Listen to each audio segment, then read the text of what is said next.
पुणे जिल्ह्यातील राष्ट्रीय लोक अदालतीमध्ये वादपूर्व 1,02,55 आणि तडजोडीचे 38,570 असे 1,38,825 दावे निकाली।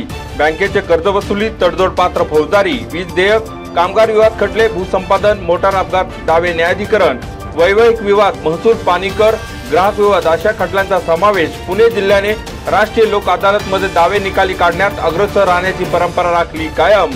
जिल्हा विधी सेवा प्राधिकरणाचे सचिव सोनल पाटील यांची माहिती।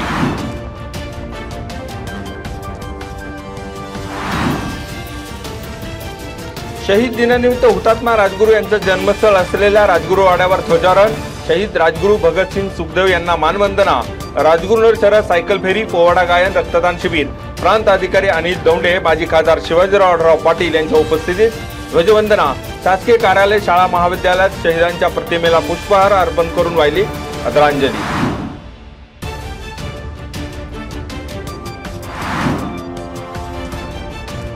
अखेर शेतकऱ्यांच्या आसोडासमोर केंद्र सरकार नमलं, कांद्यावर लादलेले निर्यात शुल्क 1 एप्रिलपासून रद्द करण्याचा सरकारचा निर्णय।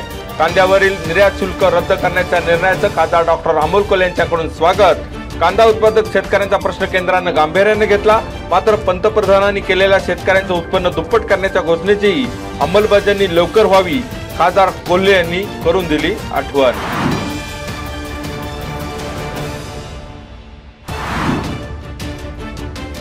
देशात हिंदीनंतर मराठी पत्रकारिता, ग्रामीण आणि मराठी पत्रकारिता कायम जिवंत असेल। डिजिटल आणि तंत्रज्ञान अवगत करीत हल्लीच्या पत्रकारांनी स्वतःमध्ये बदल करणे काळाची गरज।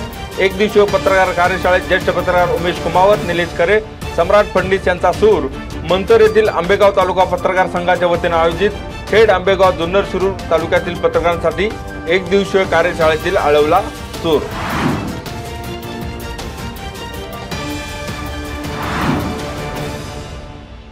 दोन महिन्यांपूर्वी वडिलांची भांडण झाल्याच्या कारणावरून 29 वर्षीय व्यक्तीला लाकडी दांडक्याने मारहाण, प्रसाद भालेकर यांची बंटी अशोक देवेकर यांच्या विरोधात चाकण पोलीस ठाण्यात फिर्याद। पिंपळगाव येथील जिल्हा परिषद प्राथमिक शाळा परिसरात घडला प्रकार।